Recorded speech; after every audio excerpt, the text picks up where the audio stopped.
It's a great honor to welcome this morning Jawn Lim. Jawn Lim is Deputy Cluster Director, Business, Communication and Design at SIT. Associate Professor, Jawn Lim is a design futurist and teaches design innovation at the Singapore Institute of Technology. He is consulted for companies from banking to hospitality. He frequently serves as a judge for awards in branding, design and technology. Concurrently, he is a Chief Design Officer at the Singapore Productivity Center and advisory committee members at the Singapore Polytechnic Media, Art and Design School. Previously, Jawn as an architectural designer with Architectonia, Marmol Designers, Hetzel Design, and Pritzker laureate Frank Gehry.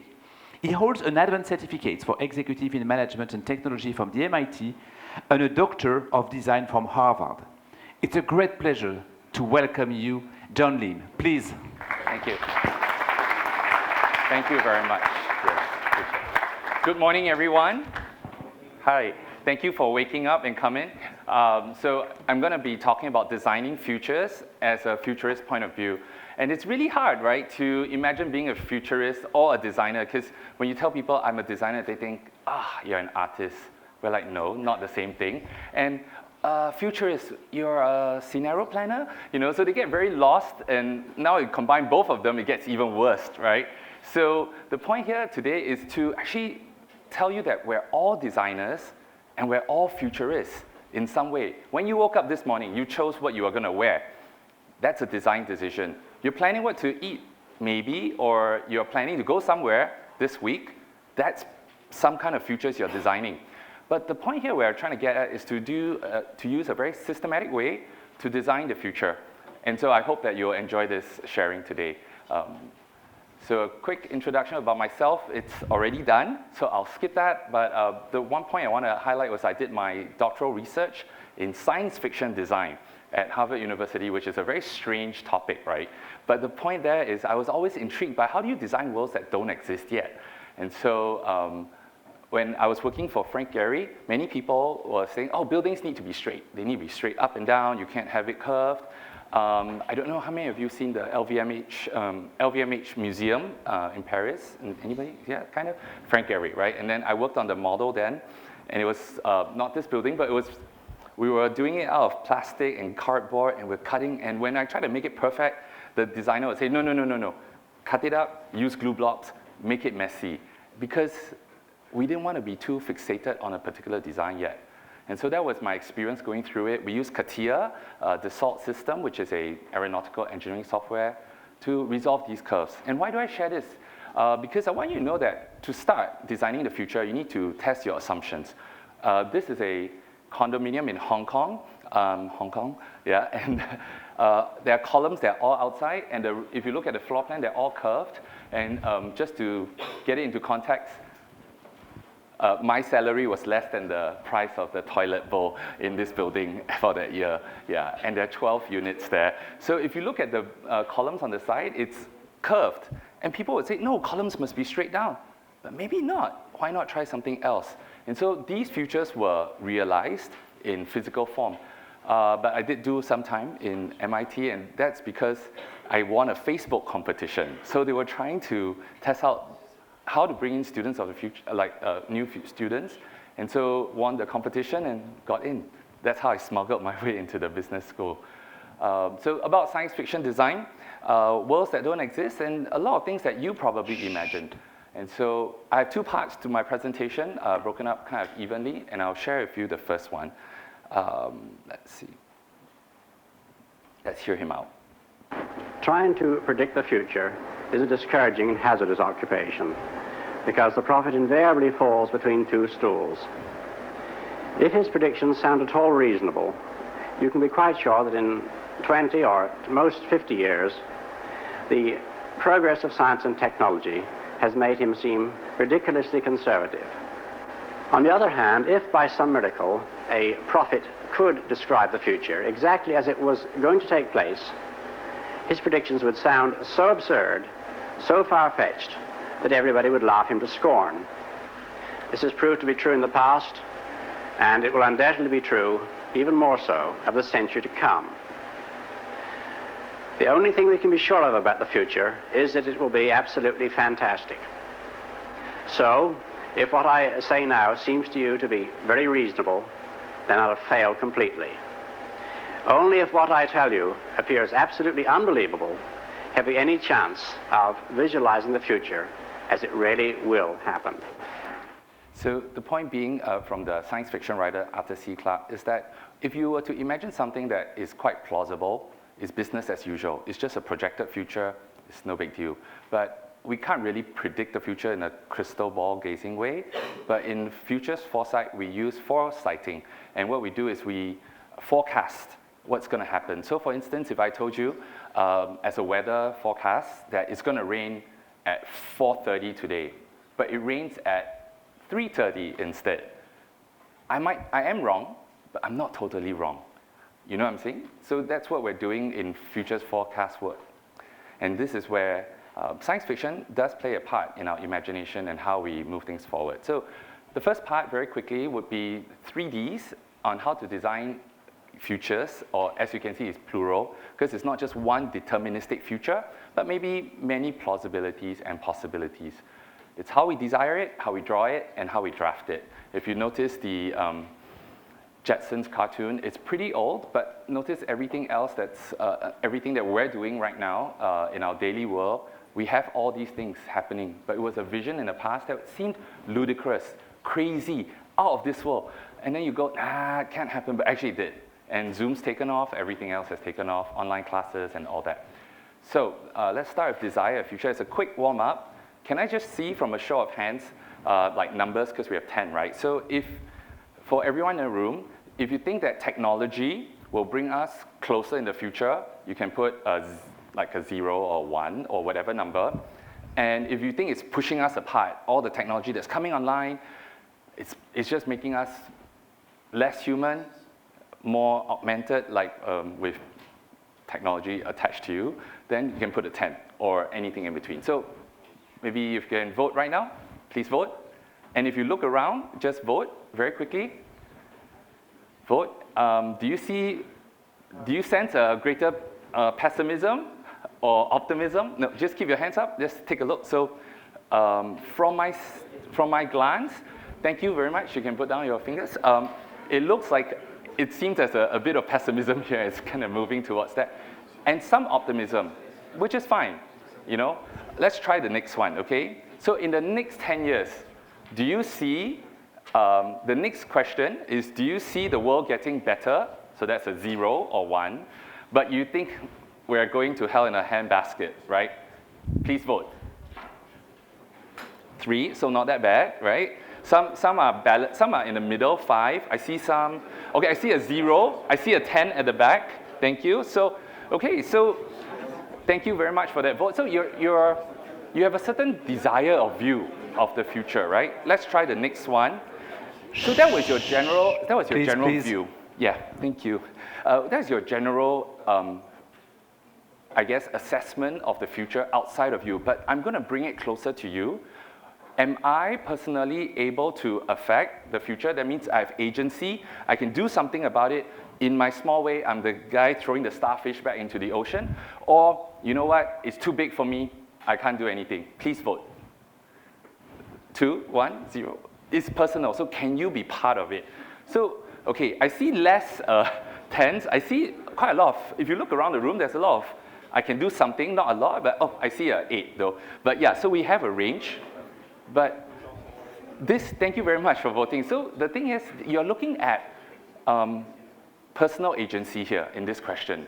And the last one is, what about yourself? Will you have more 3D printed livers? Or will you have more technology attached to you? Will you be very different from who you are today? If you think you'll be super different in terms of, you know, like uploading your memory or whoever we are now, you can put a 10. But if you say, you know, say in the future, about 10 years, 20 years, we're still going to be human, we're still going to have problems. Management will still be a program we need to take because we're always managing people. Then a 0. Please vote. Yeah. So let me see. So unchanged, mostly unchanged. I don't see a lot, but I do see some 10s. So body augmentation, 3D printed parts, maybe possible. How about you guys on this side? Okay, I see some 3, some 5, 10, quite a lot of changes. Okay, 7, thank you so much for voting. I would love for you to remember your own votes, please, because the point here is if you understand that your view of the future versus your view of your future you might be very, very different.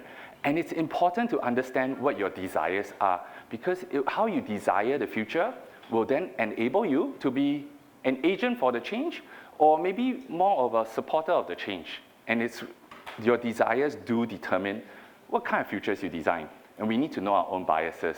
There are more complicated games based on this that we play out, that we help with organizations to see if a whole group like yourself is moving into only one quadrant of groupthink, or there are good representations around. Because any future is never fully just negative or positive. Think about it. When we went into lockdown recently with COVID, everyone's like, it's terrible. But do you know that Zoom made a lot of money then? So it's not bad for everyone. But it's bad for a lot of people, but not every single entity was suffering in that time. Some were doing better. So every future, however positive or negative, will have the other side. The question is, which one will you desire? Which one will you design? So number one insight is how you feel about the future affects how you design a future. And if you're helping to, and I consult for some companies that then tend to move in a particular direction, I try to balance them out a little bit to see if, are there other areas we're missing? So that's one insight. I have 3 insights at the end, you'll see, but this is the first one. The second one's a little longer, we'll get there, but I just want to go through very quickly how you draw a future. And so some of these movies are familiar, but I want to introduce you to the whole field of concept design in Hollywood. So it's the same few 100 artists or so that design worlds that don't exist. This is Christian Lawrence Schauer, who is the designer for Matrix and Animatrix and all that. And you can see how he imagines his future. This is Mark Gerner, who worked on X-Men and Minority Report. And if you look at this drawing, it looks very much like an environment in the domes in the Flower Dome, right, in Singapore. But the same artist also imagined oddly different histories. So imagine if Rome had steel technology. Would they build cantilevers, airships? Would their fashion be different? Would their furniture be different? How would they be different? This is kind of like steampunk, but not with the steam technology, but rather with steel technology. We can call it steelpunk, right, in the Roman era. For the longest time, everyone's been imagining and designing futures that are kind of where they would like to bring things, where they desire things to go. And so this torus shape of a spaceship was designed by this Chesley Bonstell, and you'll see a lot of other versions. This is John Berkey.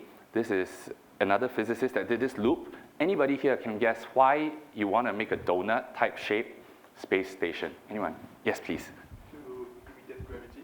Yes, that's right. Because the biggest, to imitate gravity, because the biggest problem is bone loss, right, and muscle loss when the astronauts come back. So that's why they're trying to mimic this. And so you'll see it, Sid Mead, others designing it, different space, whatever, habitats and all. And this kind of environment design is not new. Set design has been doing it, and obviously Metropolis has questioned things about AI way before we had the use of AI so prevalently now. But those movies also question different fears that they had. Are you going to be just another face, another anonymous person, another number in the workforce? And so those sets, those, whether the Space Taurus or Metropolis sets, imagining the urban futures, they're all testing out future scenarios. Then when it's desirable, that's where people move towards it. Sid Mead, designing for for Blade Runner, using gouache and hand drawings, he was actually supposed to just design the car, the spinner, you'll see in a while. But because he was so good at what he was doing, they actually asked him to design the whole world that didn't exist yet. And so if you look at this particular illustration, those are holographic projections and ubiquitous screens that weren't around in those days. But now you see them at our bus stops, you see them everywhere. And what he imagined came true, maybe not exactly in form, but in spirit. Retail that looks a bit like Far East Plaza in the past. And this is the spinner vehicle that he designed. So he started with this, built the environment, and put it into place. And that's the one that flies through. So why am I showing you all this? Is because when you draw out in a scenario, it actually doesn't have to start from pure text. It doesn't have to be just a narrative or from that point of view, but you could always design moments, interactions first. So the case in point for this is in Minority Report, they designed the sets first, the interactions first, before they even wrote the movie script. They had a think tank in MIT where the late William Mitchell and a few others came together to test their technologies. And so this is future Washington with all these carbon fiber buildings and vehicles going up the side of buildings, Tom Cruise jumping off, and then Tom Cruise hanging on to dear life. This is the same artist, Mark Gerner, who did the Neo-Rome concept just now as well. So, and he, of course, has to design the technology that doesn't exist and the product design of it. And back then, John Underkoffler at MIT was doing this gesture speak thing. So if you remember Tom Cruise doing kind of this stuff, he was wearing gloves. And the first thing they asked him after his TED Talk was, what do you think's next? And he said, the gloves will go. And then and true enough, Microsoft Kinect came up very soon. But before that, they were trying to move, having these new interactions of the future. That most likely won't happen, but it's something that pushes the eye and computer interface design. So whenever you're jumping an S-curve, maybe it's time to just be more creative and maybe read Professor Xavier's book for that matter as well. And I want to, let's see if it plays, okay? I want to bring you back to the Stanford Torus kind of environment. This is A Space Odyssey 2001, the movie done in 1968. I want you to observe something, okay? Just very quickly.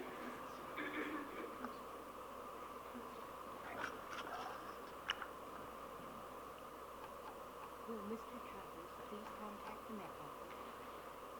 Will Mr. Travers please contact the Met Office? Yes. Hello. Hello. How are you, Squirt? Hello. What are you doing? Playing. Where's Mummy? Going to shopping. Oh, who's taking care of you? Rachel. May I speak to Rachel, please? She's going to the bathroom. Are you coming to my party tomorrow? I'm sorry, sweetheart, but I can't. Why not? Well, Daddy's traveling. Very sorry about it, but I just can't. And I'm going to pause right there. Daddy is sadly traveling in space. It takes a while to come back. He couldn't do it. And this fun fact is this actress is the granddaughter of Stanley Kubrick at that time. So it's timely. But the point being is a lot of these experiences or technologies, what you've just seen in the video, is really your Zoom call, right? But it's from space. And it looks really weird back in '68 when this first came out. But we use it every day now. So what was really odd back then, it's indistinguishable to magic, as what Arthur C. Clarke said. And anybody recognize that on this one, on the left? Anybody? No? Any Star Trek fans? Yes? Thank you very much. It is the tricorder, and it inspired the one-time very popular Razr phone by Motorola. And why I'm saying this is because if you look at whatever you see in movies and stuff, like Captain Kirk and working on something silver and tablet looking, you won't be surprised that actually it's the same one that is very familiar with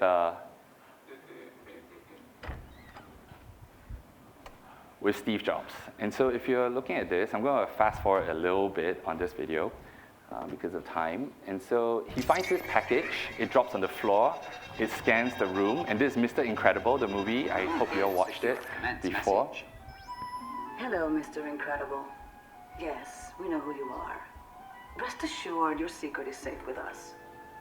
My name is Mirage. And what's he holding up? We have something in and common. that is? According to the government, neither of us. So the person that's holding it up, Mr. Incredible, is basically holding an iPad. And this movie was launched 2 years before the launch of iPad. Now, who was working at Pixar at that time? You know? Yeah, while he was on his hiatus from Apple. And why do we say this concept? Because although it's not a new thing, as you can see, Captain Kirk's been holding it. It's called the PADD, and it's been around. But what we're using as a method is called the diegesis, which is the diegetic prototype, which is a narrative or plot typically in a film. And this is very wordy, but the whole point here is that the diegetic prototype allows you to place things that are plausible in a movie or an advertisement or in a comic strip or something else that then disarms you towards that kind of future. So when the iPad was launched, everyone's like, yeah, sure, I'll use it. Why isn't there such a tough adoption cycle? It's because it's been around in our imagination. We're used to it. We want it to some extent. Maybe when we saw the Incredibles movie, we didn't know that was what we needed. So David Kirby, who wrote this book about, I think, 12 years ago now, but the whole point here is that the worlds that you place these products in are very important, because if not, people cannot access it, and they think it's too far for them. So these diegetic prototypes help us to imagine the future, to design the future we want, one product at a time. The last point is about drafting a future, and I'll just go really quickly through these technical terms, but they're important to know. So futures and foresighting is a method that is very scientific in terms of its rigor, in terms of searching for emerging trends and signals and other means, and coming up with it together. In Singapore, our Prime Minister's office has the Center of Strategic Futures, and they use a lot of these techniques for policy purposes. And they're trying to look at how some policies may fail and others may not in a very turbulent world, right? And what we use as futurists is this futures cone, where you can imagine if you were here today, now, and that's time.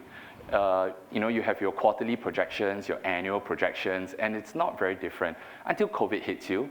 And then you go, oh, wait, we got to have a different kind of future, right? Then if you look at this one, okay, so here's the projected future in the gray. And then if you look at what futurists are doing, what we're doing is to look at other kinds of futures, from the plausible to the possible, and then even the preposterous. The ones you've seen in the movie are closer towards the possible and the preposterous. A little crazy, but kind of possible, right? Because the technology's there, television's been invented, satellite is there, but we never knew it would come this far, right?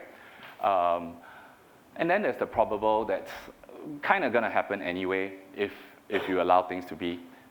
But where you want to be as a futurist, a design futurist, would be to design the preferable future, which actually is this shape here that encompasses the projected future, so it's based on reality, but you're open to some of the crazier ideas that are coming out, some things that may be a little bit more uncomfortable, a bit more magical, again.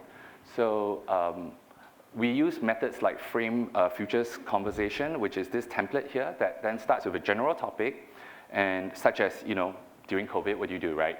If you need to have machines do everything for you, from cooking, delivering, helping you not to have safety distancing, and maybe sanitizing your hand, when you're walking around. So the general topic, what do you do with that? Then we look at assumptions, things that are, buildings must always have straight columns, kind of assumptions. And then you go into signals and expert perspectives. Now, many of you probably don't know what signals are because it's a very technical term, but let me define it for you. A signal of change is something that's very small, a local innovation with the potential to then disrupt the status quo, to change boundaries, definitions, identity, all that, or scale up in size or geography. So how do you find these signals? You actually look at contexts that are outside of, say, your school or your country, and look at the future that's already here, but not evenly distributed, as William Gibson, the author of Neuromancer, said. He got banned from Singapore when he wrote Singapore Disneyland with the death penalty in year 2000. He's him, yeah. And Wyatt got banned, he got banned, and that kind of stuff. It's quite a good article, by the way. It's worth the read if you are looking for Disneyland with the death penalty. That's William Gibson. He interviewed a cab driver here, so that was quite interesting. A possible signal, just as an example, but a very old one, is the e-citizenship at Estonia. It's only done in one country. It hasn't scaled. But imagine if 5 countries had it, or 20 countries had it. Would it change the future that we have? Would it change our commerce? And so those are signals. I'll go through a few more later in the right context, but I want to go straight to drivers. Drivers of change are your larger movements, the things that we use pastel or steep. So it's a political, economic, social, technological, legal, and environmental. Bigger pushes, things that are beyond us. So I was having a great conversation with Professor Xavier and talked about how sometimes these philosophical paths may show up in the future again, right, and repeat itself as a certain cycle. And with Remus, just now we were talking about how, my political views about certain things, and sometimes the last hurdle is the political mindset, not even the business opportunity or the technology. You have to see that. This is different from signals because this is the larger driver. So for example, driver would be AI, right? Adoption. Because AI is not a signal. It's not that niche thing that hasn't happened yet, hasn't scaled. A lot of people are using AI. It's a driver already. Just acknowledge it and move on. It's going to change the way we work, yes, but stop freaking out, right? We're okay. We're going to just use it in creative ways and move on. The last bit will be stakeholder interest. Who's going to be affected? Who's going to stand to lose? Who's going to lose their job? Who's going to turn into a criminal or a hacker just to make ends meet? So this is interesting. And then you have questions you want to explore coming from all these areas. So when I consulted for a particular bank, so we asked these questions based on the framing future conversations. What if money is no longer used for purchasing? Money as in the money we know today. If you purchase with carbon credits, would it be different? And what happens if banks no longer have branches? Each of these bank branches spend at least $1 million a month to keep running. It's crazy. I know it doesn't look like a lot, but it's not worth keeping a branch if it's just to update a passbook that it's archaic and only for a particular people group. What happened if e-banks took a majority of the market share? Very possible, and so forth. So I mentioned about these phones, iPads, and other things that are really artifacts from the future. But the more you design these artifacts from the future, the more you can imagine what it's going to be like, then the difficulties, the challenges there. So Max Elder designed this kitchen that then is this experience of a kitchen that helps you with your health, Or if you had to have a good mix of your microbiomes, maybe you have an AR that then tells you eat this one because it's 60 points, or eat this other one, and So it's something that gamifies it for you. And if you had automatic discounts, if you were buying more, plant-based food, and it shows up on your receipt, maybe that's the future of moving things towards sustainability. And these are just little snapshots, but if you can imagine yourself in that snapshot, you can move forward. Please note, it always writes the what and the so what, because if it doesn't scale, it doesn't matter. Or if these artifacts are not real, it doesn't matter as well. So if it became real, who stands to lose? Who stands to gain? Maybe things like indulgence navigators, and maybe dining in a plane that's not moving, something that I think was explored in COVID, or even a mind writer. So this is in 2012. Imagine if you could have a brain-to-computer interface that does this writing stuff. I know you know about Neuralink, but do you know about this other one called Stentrode? Stentrode is used to help people who are paralyzed, knocked down, unable to speak, to use their thoughts to communicate. It just cleared clinical trials last year. Imagine if this scaled, then we won't use phones anymore. If everybody had this connection, this brain-to-computer interface. Right now it's used in the medical field, not in the telecommunications field. But if it scaled, it would change everything. And yeah, so you can check this out, this Stentrode. And so that's my second insight. So the stories we tell of the future affects how we design future, whether it's from how you draw them, how you draft them, how you imagine them, how you communicate them, whether it be a little sketch, whether it's a TikTok video of the future, it will change things. And part 2 is the quick part of the different techniques. Persona. I think you're familiar with persona for your business model canvas and all that stuff. And I just want to ask, who is IKEA's persona? Anybody? Yeah, the consumers, who are they? What do you know about them? And anyone in this group here? Do I just call out the table numbers? It's like, or yeah, maybe number 69, you can't even see, I don't know. Somewhere here, lady in the red, yes, band, yes. So what do you know about IKEA? Yeah. Who are the customers? Starting to live in a new house, great. Yes? Live in a new house. So, yes. So someone who's moving in a new house, needing furniture. Sorry, could you call someone? Could you call a friend that you want to answer the question? Yeah, call someone else. Just point out anybody. Help me. Anybody. Okay, Edouard, can you raise your hand? Edouard? Yes. So what do you know about IKEA? Who else is the customer? Someone who's moving into a new house. What do you know about this persona? Do they have a lot of money? Do they have what? What do you know? I know you can get furniture for pretty cheap. They want cheap furniture. Very good. Okay. And on that point, very quickly, what do you think is the most expensive component of furniture? Might be a kitchen, I guess. Actually, the answer is the labor. The labor makes up 70% of the cost, not the material, not the design. Designers always get paid the least, okay? So, but the point here is, it's the labor. So what does IKEA do? They take out the assembly of the furniture and they pre-pack it and let you do the assembling. So that's why their furniture is cheaper. Edouard, could you call somebody else? Owen? Owen? Owen? Yeah, Owen? Thanks. What other aspects? What is their stage in life right now? Who's the customer persona of IKEA? They like cheap furniture, that's right. They're moving to a new house. What else do you know about them? Like a typical family moving in? The whole family? How many kids? I don't know. Like Take a guess. How many kids? 2 or 3? 2 or 3 is good. 2 or 3. Which one? 2. Okay, very good. It's 2 and above, which you're right. And why is it so? It's because if spouse number 1 is trying to go into IKEA, right? And you have one kid locked onto the leg and going, Mommy, I want to go home. And then the other parent is like struggling with the other kid and go, Mommy, I want to eat ice cream. What do you think is going to happen? They're not going to go in.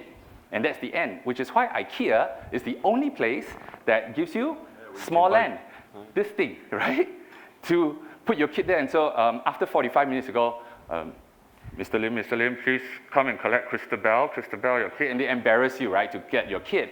So this is thank you very much for that, by the way, and for the uniqueness of who's the customer persona of IKEA. Now, if you don't fit that profile, it doesn't mean you can't benefit, right? I'm sure we go if you're not in that profile, but it's not meant for you. It's designed with all these other features for that particular family with 2 kids or more, distracting them, young kids, and wanting cheap furniture, okay? So very specific needs of a persona, and you have personas so you understand, empathize with their needs. But what I want to push you towards is future personas. If you want to design personas of the future, you cannot just depend on who the IKEA customer is today, who's the current student of ESSEC.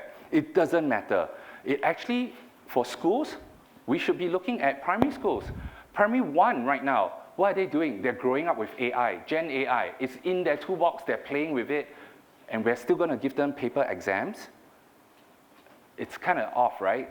So future personas, one example that's mentioned, students, who are they in the future? They are those who are a lot different. Primary 1, 6 years old. They are even shorter attention span than you. And I want to say thank you so much for listening and focusing and looking at me when the lecture's going on. It's very encouraging because I've been to places where it's not the case. And you guys are wonderful. And so I want you to know that the student of the future may not be anything like who you are, because they're a lot more impatient, a lot more multitasking, distracted, all that.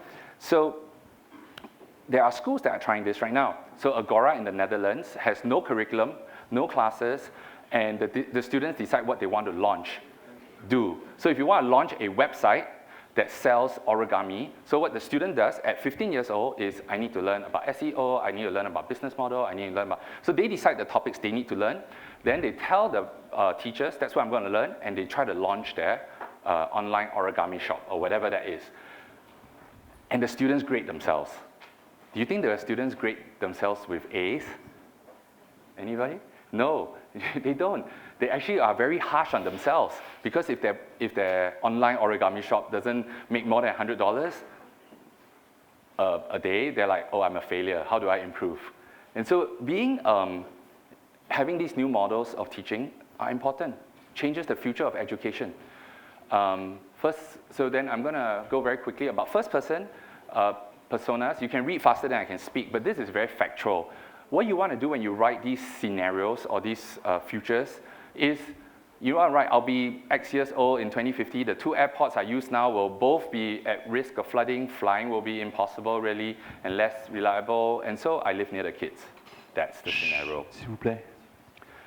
Future me, other things. So what about remember we started with, do you have the agency? Can you change your future? Are you part of it? You might want to design a future yourself that may be a little different. I'm not saying just add the cyborg parts, but what else could you do? Do you really just have to end up in a typical company? What about doing your own thing? And it doesn't have to be a company.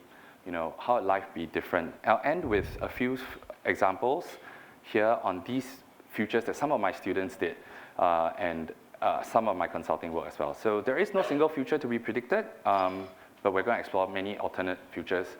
I'll skip this. It's a little wordy. I've mentioned these before. Hang on. Let me go to this one. Oh, I know why I'm there. What do you think is the greatest fear in Metropolis, the future that they're talking about? If you look at this picture, and that's your future, what do you think? Yes, please, at the back. Yeah, you're just a number. You're nobody. Thank you. And I'll let you answer the next one. Thank you so much. The next one. What fear were they dealing with when Star Wars came out? Having an empire yes. So you're having a fear of empire, right, taking over. And actually, it was the Cold War period. So USSR, the former USSR, and the USA were like going at each other, right? Space race and all that stuff. How about this? Anyone? What's the fear during when there were the global fears or anxiety at the time when Avatar came out? Yes, please. Destroying the environment. That's right. And that's still happening. I mean, there's still the fear that they're talking about. They're still repeating it now. But do you see that the fear of that time influences the science fiction that you're coming up with? I mean, that was 1927, 1977, and then now we have 2000, or early 2000. So the point here is that you need to know what is your blinder, what kind of emotions you're having about the future, and what kind of context you're in that affects the kind of fears and hopes you might have. So 4 very quick examples to end, and this is the third insight that I want you to pick up while I go through the example, is the collective fears and hopes affect how we design a future. So be very careful not to be overly hopeful or overly fearful. So one is on surveillance. Imagine in Singapore, if you had surveillance to the point where you don't even need to go to work, you just work from home, but you're like a little rat in a wheel that keeps running like this, literally. It's very clean, very pristine, but you are just another cog in the machine, very much anonymous and meaningless in that sense. You've lost your humanity because everyone's watching every step. So that's one. But what about if you ended up in another lockdown in Singapore? But this time you're locked down in a block in your neighborhood. You'll have to start having your own sustenance, and things won't be cleaned as much. You still want your, socializing. Maybe you wear different headgears, and your stuff that you want is always delivered by drones across different neighborhoods. Totally sanitized, of course, and cleaned up. and talking about body augmentation and all that. Maybe that's the one over there. That's very different. And you know, your environment is very mixed reality because there's no more space. So you're just going to live through these kind of new economies, new experiences, like having your Chinese butcher hanging the food right next to where the body parts are, or body augmentation parts are being sold on maybe the 5th floor of the HDB. So what about, you're trying to sell stuff. The fear is, I can't sell this, so I'm going to put everything into the service apartment so that they self-order, fridges order things for yourself, or the museum or the mall and museum. What happens if you go to shopping malls but not to buy stuff, but to experience things, and then you buy it online or from a retina scan. More of the same. This stuff is looking very old because this is about 15 years old already, where we were trying to imagine service apartments for a particular developer. And yeah, I'll skip that. And the last one is actually a video that I wanted to play. And I think it's a good summary of how you can come up with these futures. Hey Tim, we're gonna have lunch today at your place, right? See you later.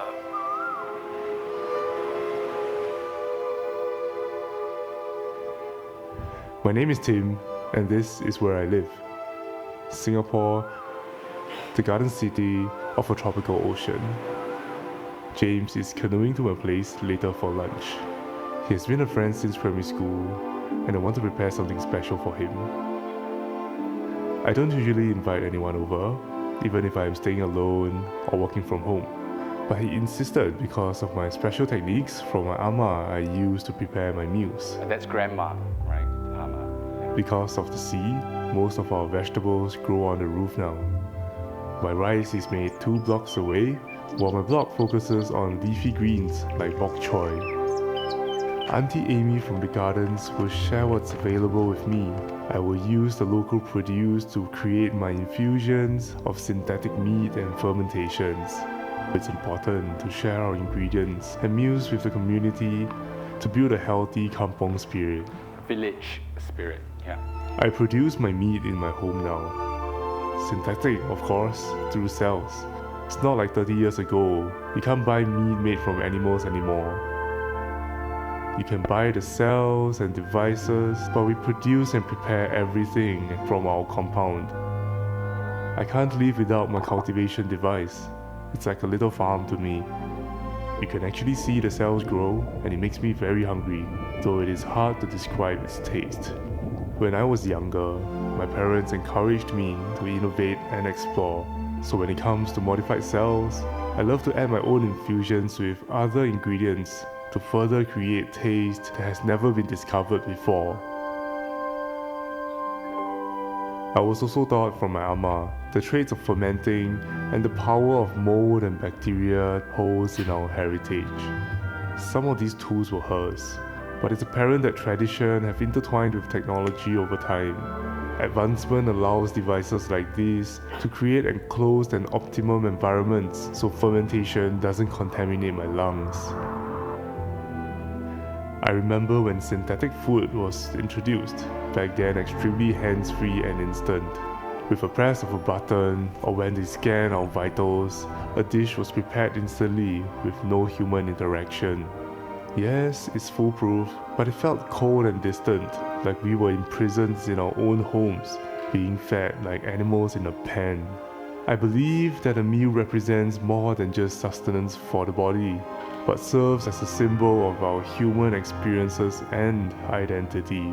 Technology may come and take the human experience out of our lives, but the community always finds ways to bring them back.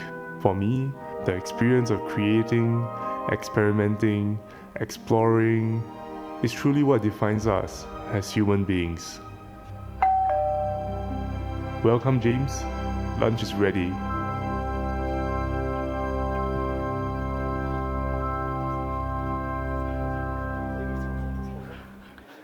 So I don't know how you felt about that, but I would like to hear you about what you think about it. And in conclusion, these are really how you design the future. To desire it, draw it, and draft it. And these are the insights that I was sharing with you. But maybe I just end this with questions for the video that you've just seen maybe, and your reactions, is that the kind of future you want? Or what's troubling you about that future? And we can take it from there.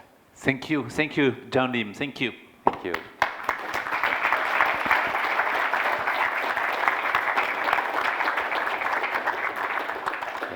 We're going to open the floor to questions. Someone wants to start? Yeah. No? Yeah, sure. Go ahead, please. Thank you. Yeah. Could you present a project you've been working on? Some of it's under NDA right now, but I'll tell you the one I'm working on is at a telco company that is trying to reimagine the future of work. Another one's at a systems integrator company, and they are also exploring how do you do the future of reward, like rewarding people, not just salary, because salary is not enough now. So those are the kind of work that we're working on, and one for a financial institution, and that's looking at the future of skills, but not just skills in a skills future way, but one that's truly trained from early age to the future. So those are the 3 projects I'm working on right now, but I can't tell you the names of the companies, that's all. Yeah.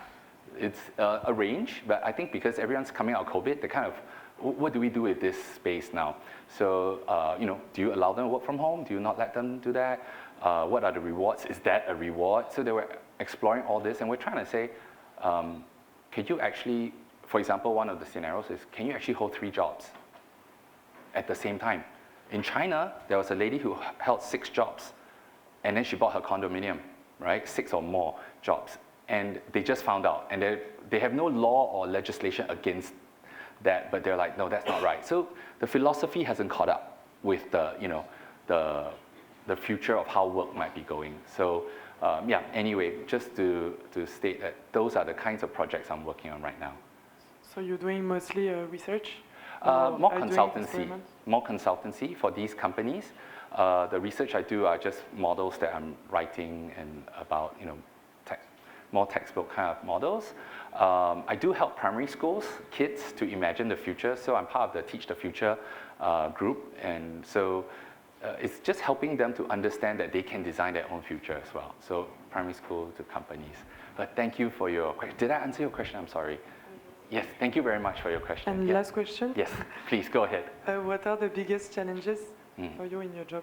Yes, so the first hurdle to get people over is to help them not just think of their quarterly returns, because they're always so short time framed. Some people say it's short-sighted, but I think it's short time frame. You can have short time frames, but in creativity, right, the biggest thing for me is for people to have this neuroplasticity, where they can think big and small, long-term and short-term, fast and slow, all at the same time. And I feel that that's my biggest challenge. So if you can get a few of those champions in the companies you're working at or consulting for, you can get over the hump. So that's the biggest challenge. It starts with actually telling them, hey, you've designed this is great. So we have a lot of futures foresight tools. The field is called strategic foresight, but you can use those tools to open up these conversations and empower the people you're talking to, and then we build a future together. Yeah. So that's the biggest challenge. That's the number 1. Yeah. Thank you. Thank you. Thank you very much. We have a question and at the back. Someone at the back, yeah. So right now, the video that you showed, yes. In that, why and how did you imagine the future of food like that, and what companies are there that approach you for doing such work? This particular project is done by a student. So I'm the external examiner for NUS, and the industrial design program has a design futures and critical inquiry specialization. So I was there, and I was the examiner. Dédié right now is working for this company called Next of Kin. And Next of Kin is very good at coming up with future scenario. He's also been hired by Singapore Food Agency to look at the food futures. And so a lot of government agencies will do it. And those that are specific to biotech and food tech will hire him as well, because they're trying to get him, not hire him, but work with him through Next of Kin. Yeah, and so these are the kind of companies that want to push the boundaries to their own practice. Because you could come out with synthetic squid, which one of my student groups did, right? Synthetic squid but there's no market for it. There's no future for it. So these companies that can afford it, they'll bring in a design futurist, someone that practices this to imagine that future. And usually these pitches are used to get more funding and other things as well. So that's how the work can go into this space. Yes. Yeah, I hope that helps. Because Zijie is doing very well. He's only 2 years graduated. Yeah, this is his second year. And he's done a few projects like that already. So yeah, anyway, just to share. Oh, and anybody can be a design futurist, by the way. You don't have to just be from a design school. Yeah, so thanks. Any other questions? Rodel, just right here. What are the attributes essential for success in forecasting? Mm-hmm. Yeah, I would say the number one attribute, which doesn't sound like forecasting, is stakeholder management. And why I say that is because there are people who are fearful of the future, and you need to be very gentle with them. There are those that are ready to rush ahead, and you kind of need to bring them into the team so that it doesn't split the team. So people management, reading people, reading their emotions, reading what they mean is very important. So do I have any friends from the Philippines here? Anyone? No? Yes, cool. So, you know, I was so intrigued, right, when I was in the Philippines, and then I talked to people, and then they go, and I go, oh, do you want to have a meal? And then they just responded like that. Do you see what I did? Just this. You get it, but they don't get it, right? But I didn't say a word. So, do you want to go for a meal? And it meant yes. And if I didn't catch that cue of that raised eyebrow, I would have misunderstood a lot of things. So, understanding your different stakeholders, where they're coming from, managing that, and then understanding their hopes and fears of the future, because that would affect things as well. Don't know if you saw the slide. I actually work with the Center for Engaged Futures under Sherman Cruz in the Philippines as well. So I'm so sorry, my answer's making you cough, but the stakeholder management, understanding their hopes and fears of the future, that's the hardest part. Once you get that, along with helping them to stretch that neuroplasticity, then I'm able to be successful in my work. So the companies that I talk to, I'm still managing to talk to some of them this way, but they have unspoken fears that I have to build a friendship around and then understand. Because for futurists, the job is always long-term. It's not a one-off consultancy gig that ends in 4 months. So that's where I'm coming from. Does that help? Yeah, thank you. Yeah, thank you very much for your question. Yes, one more here. Yeah. In a world that's changing so fast and so drastically, how do you connect the generations? For example, how will our future generation relate to us if they didn't have the same kind of school, if they didn't have the same kind of education? And is it a part of your job to take this into consideration, or? Right, so for work that's more education related, that's where I would explore it. So, but the intergeneration bit, it's actually a cycle. It repeats itself. If you know I was just sharing, if you know your hindsight, you will have your insight to do your foresight. So you actually need to know what the past is in terms of, so my parents will say, you had it easy. Then now I'm telling my kids, you have it easy. What's going to happen in the future? Similar, but easy in what ways, In the past, we'll do, for education projects, we'll grade on your ability to memorize. Now is to be creative. But maybe the future will be to be creative with Gen AI as a tool, just like paper and pen. When I was graduating, and this to give you the age, I went to typing school to be a typist. That's, so that you get a job as a data entry clerk, you need that certificate. But now everybody can type, so that's not important, right? In the past, everyone's like, how do you use Photoshop? But maybe everyone can, there's versions of it now, the AI version of it, that's like Photoshop that edits things. You don't need that anymore. So a lot of the old skills that used to get you jobs won't get you jobs. The skills, the values, the family makeup, all that will change the generational conversations, but it repeats itself.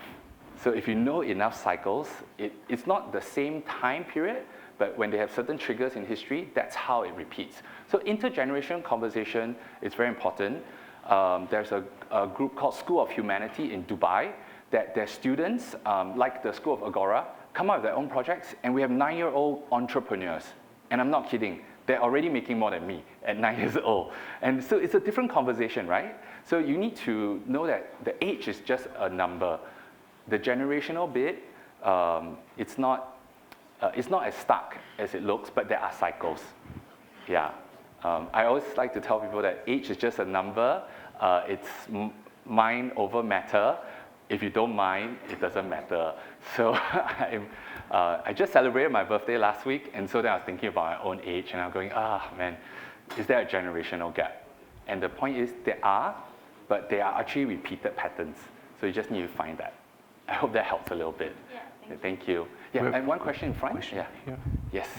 Yeah, my question is about the part when you said that the work of a design futurist was to design a more preferable world rather than a more plausible one. Yes. But you said that there were signals about, well, scientific signals that could help have a more plausible one. Yeah. So my question is, in your day-to-day work, how detailed and important is the scientific input in your work for your analysis and consultant work? So you're talking about the scientific input of it. So signals, right? If you look at a particular topic area, are usually found where most people don't look at it. So like, if you talk about body augmentation, you got to look at people who are not in the, that are not just filing for IP. That's good start, like, you know, like muscle or prosthetics. But you need to look at those communities of practice that are hacking these things together in Southern California, in the, near the, you know, the desert area. They are trying these things out. You need to find these communities and look for it. Yes, IP filing is good, but by the time you do IP filing, it's a bit late already. The other one is you can look at trend studies, tech trend studies that are, when they say it's emerging, that's the one you look for and look for a particular company. I'll give you one example. So in 2021, JBS, a Brazilian, anyone from Brazil? Brazil, no? Okay, Brazilian meat distributor, right, was blackmailed by hackers who are controlling their data and their supply chain for 11 million. And this is the first case of this kind of agricultural company that actually paid the blackmail. And that's a signal, because it's a signal of things to come. What happens is, in the past, the hackers were never this successful. They're just hacking here and there, you know. But now the hackers are very organized, very targeted, and going for crucial supply chain weaknesses. If this scale, what's going to happen to the world? So JBS actually paid the ransom, the blackmail, and it was like, wow. That's a real signal. Signal doesn't always have to be technological. Another signal that was happening during COVID was that, or actually pre-COVID, was 6 out of 10, so about 60% of American kids were using Google Home and Siri to do their homework. So voice-activated assistant to do homework. So that has now scaled, so it's no longer a signal. But signals could be habits, could be technology, could be behavior as well, yeah. So you have to, if you're interested in food futures, there are a lot of food futures that look at all these things. If you're looking at, if you're zooming in, so education, elder care, so we talked about generation, there's these different groups that look at the different signals pools, but signals are the scientific input of what we think can project that future. Yeah, I hope that helps. Yeah, no problem. And the more crazy the signal, the more preposterous the scenario, right? So then it'll be closer to that than it is to this. Because if you're just using trends, you're just going to be stuck here. You use signals that are very, how I put it, seemingly disruptive, potential to change identity, then it'll be up there. Yeah. Okay. Thank you for your question. You have one question. One over here. Thank you.